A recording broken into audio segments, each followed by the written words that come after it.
Hi friends, நான் உங்கள் அபி. இன்றைக்கி இந்த வீடியோவில் நம்ம சண்டே விலாக் தாங்க பார்க்க போகிறோம். சண்டே வந்துட்டு நம்ம வீட்டில் ஒரு ஸ்பெஷலான சூப்பரான ரெசிபியே செஞ்சோங்க. அது என்னென்னா வந்துட்டு பேபிகார்ன் வாங்கிட்டு வந்திருந்தோம். அதில் வச்சு ஃப்ரை செஞ்சுருந்தோம். அந்த ஃப்ரை பார்த்துட்டோம் அப்படின்னா வேறு லெவலில் இருந்துச்சு. சரி அப்படியே உங்கள் கூட ஷேர் பண்ணிக்கலாம் அப்படின்னு சொல்லிட்டு இந்த வீடியோவையும் எடுத்துட்டேன். இந்த மாதிரி நீங்கள் பேபிகார்ன் வாங்கி ஃப்ரை ஒரு முறை செஞ்சு பார்த்துட்டிங்க அப்படின்னா வாரம் சண்டே ஆச்சுன்னா உங்களுக்கு இந்த ஃப்ரை ஞாபகம் தான் வரும். அந்தளவுக்கு ரொம்பவே நல்லா இருந்துச்சு. புரட்டாசி மாதமும் ஆனங்காட்டியும் நான்வெஜ் சாப்பிட்லாம். சரி ஏதாவது நம்ம சில்லி மாதிரி செஞ்சு சாப்பிட்லாம் அப்படின்னு சொல்லிட்டு இது வாங்கியிருந்தோம். இதை இந்த மாதிரி எடுத்துகிட்டு கட் பண்ணி வச்சுக்கலாங்க. இன்னும் கூட நீங்கள் இதை ரெண்டாக கூட கட் பண்ணிக்கலாம். நமக்கு எந்த சைஸில் வேணுமோ அந்த சைஸில் சின்ன சின்னதாக கட் பண்ணி எடுத்துக்கலாம். ஒரு மீடியம் சைஸில் இருக்குது கார்ன் அப்படின்னா வந்துட்டு நம்ம அதை முழுசாக கூட போட்டுடலாம். நம்ம வந்துட்டு காலிஃப்ளவர், காளான் இதுலையெல்லாம் வந்துட்டு சில்லி செஞ்சு சாப்பிட்ருப்போம். ஒரே மாதிரி தான் இருக்கும். இந்த மாதிரி இதில் கார்னில் நீங்கள் செஞ்சு பாருங்கள், ரொம்பவே நல்லாயிருக்கும். நான் இன்றைக்கி இந்த மாதிரி சின்ன சின்னதாக இதில் கட் பண்ணி எடுத்து வச்சுருக்கேன். அது ஒரு குண்டாக்குள்ளே போட்டாச்சு.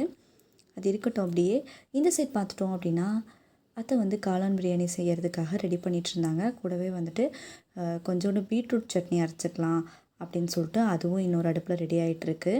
அதுக்குள்ளே வந்துட்டு நான் கொஞ்சம் சுடுதண்ணி வச்சு எடுத்துக்கிறேன். இது எதுக்கு அப்படின்னா நம்ம பேபிகார்ன் கட் பண்ணி எடுத்து வச்சுருக்கோம் இல்லைங்களா, அதில் ஊற்றுறதுக்காக நான் சுடுதண்ணி கொதிக்க வச்சிட்ருக்கேன்.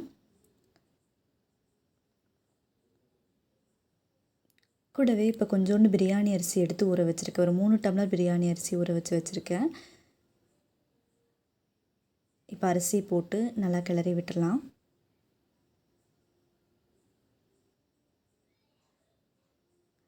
மார்னிங் டிஃபன் கொஞ்சம் லைட்டாக தான் சாப்பிட்ருந்தோம். இட்லியும் குருமாவும் சாப்பிட்ருந்தோம்.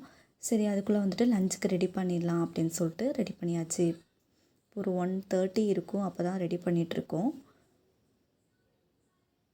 எப்பயுமே லீவ் டேஸில் நம்ம சாப்பிட கொஞ்சம் லேட் ஆயிடும். இன்றைக்கி 10:30 ஆகிடுச்சு சாப்பிடும்போது. சரி 10:30க்கு சாப்பிட்டோம். எப்படியும் ஆஃப்டர்நூன் லேட் ஆகும்னு கொஞ்சம் நேரம் கழித்து தான் செஞ்சிட்ருக்கோம். சுடுதண்ணி கொதிச்சிருச்சுங்க. அந்த சுடுதண்ணிக்குள்ளேயே நம்ம லைட்டாக உப்பு போட்டு வேணாலும் காய வச்சிடலாம். அப்படி இல்லைன்னா முங்குற அளவுக்கு தண்ணி ஊற்றிக்கோங்க. இந்த பேபிகார்ன் முங்குற அளவுக்கு தண்ணி ஊற்றிட்டு அதுக்கப்புறமா கொஞ்சோண்டு உப்பு சேர்த்துட்டு ஒரு 3 நிமிஷம் வரைக்கும் விட்டுடலாம். உப்பு கலங்கிறதுக்காக லைட்டாக ஒரு கரண்டி வச்சு மிக்ஸ் பண்ணி விட்டுக்கோங்க. நல்லா கொதிக்கிற தண்ணி எடுத்து ஊற்றி ஒரு 3-4 நிமிஷம் விட்டோம்னா அளவாக இருக்கும். இந்த சைடு நம்ம பிரியாணி செய்கிறதுக்கு தேவையான தண்ணி ஊற்றி கிளறியாச்சு. இது ரெடி ஆகட்டும். அதுக்குள்ளே நம்ம தண்ணிக்குள்ளே போட்டிருக்க கார்னெல்லாம் நல்லா வடிகட்டி எடுத்து வச்சுக்கோங்க. தண்ணி இல்லாமல் சுத்தமாகவே நல்லா ட்ரை பண்ணி எடுத்து வச்சுக்கலாம். அடுத்ததாக இங்கே நம்ம ஒரு ஸ்டஃப் ரெடி பண்ணுறதுக்காக அந்த மசாலாலாம் போட்டு கலக்கிடலாம். அதுக்காக 2 ஸ்பூன் கார்ன்ஃப்ளவர் மாவு, 2 ஸ்பூன் மைதா சேர்த்துட்டு ஒரு 3 ஸ்பூன் அரிசி மாவு சேர்த்துக்கோங்க.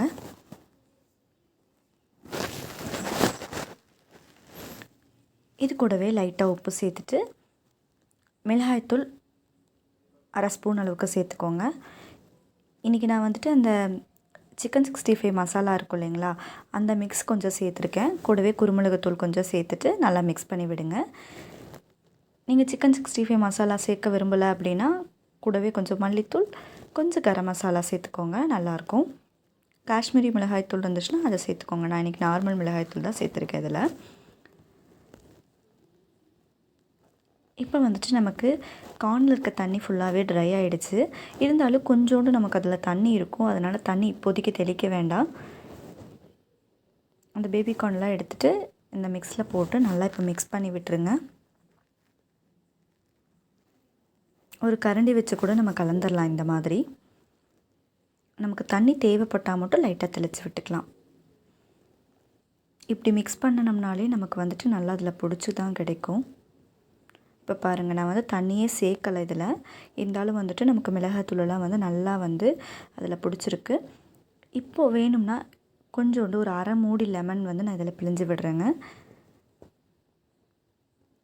லெமன் வந்து நீங்கள் ஃப்ரை பண்ணதுக்கப்புறமா மேலால் கூட பிழிஞ்சு விட்டுக்கலாம். நான் இதுலேயே வந்துட்டு ஒரு அரை மூடி லெமன் வந்து இதில் சேர்த்துக்கிறேன்.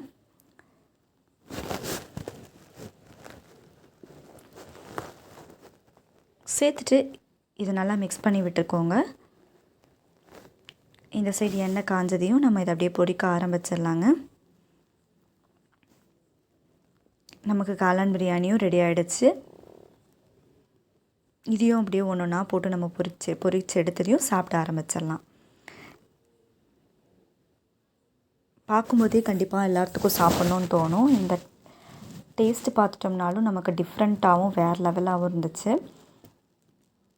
இதை அப்படியே எடுத்துடலாம். நல்லா எண்ணெயை ட்ரை பண்ணிக்கோங்க. எடுத்துகிட்டு இன்னொரு பிளேட்டில் மாற்றி வச்சுக்கலாம். பிரியாணி ரெடி ஆனதையும் குக்கர்லேருந்து மாற்றி ஹாட் பேக்கில் போட்டு வச்சாச்சுங்க. ஹாட் பாக்ஸில் போட்டு எடுத்து வச்சுருக்கேன் சாப்பிட்றதுக்காக. நமக்கு ஒட்டி வர மாதிரி இருந்துச்சுன்னா ஒன்றுனா பிரிச்சுட்டு எண்ணெய்க்குள்ளே சேர்த்துக்கோங்க. ஒரு காணை நான் பிரித்து தான் வந்துட்டு எண்ணெய்க்குள்ளே சேர்த்துட்ருக்கேன். அடுப்பு மீடியம் ஃப்ளேமில் வச்சு ஃப்ரை பண்ணும்போது நமக்கு கரெக்டாக வரும். இல்லைனா வந்துட்டு வெளியே வந்து கருகிற மாதிரியும் உள்ளே வந்து வேகாத மாதிரியும் இருக்கும். அதனால் அடுப்பு மீடியம் ஃப்ளேமில் வச்சு இதை ஃப்ரை பண்ணி எடுத்துக்கோங்க.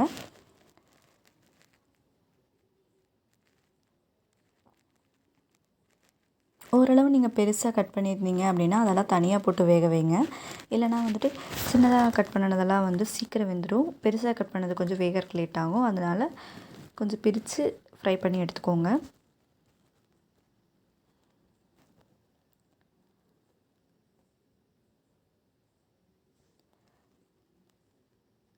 இப்போ இது பொரிச்சு எடுக்கிறதுக்குள்ளேயே வந்துட்டு நம்ம சாப்பிட்றதுக்கு பிளேட் இதெல்லாம் எடுத்து வச்சுட்ருந்தேங்க.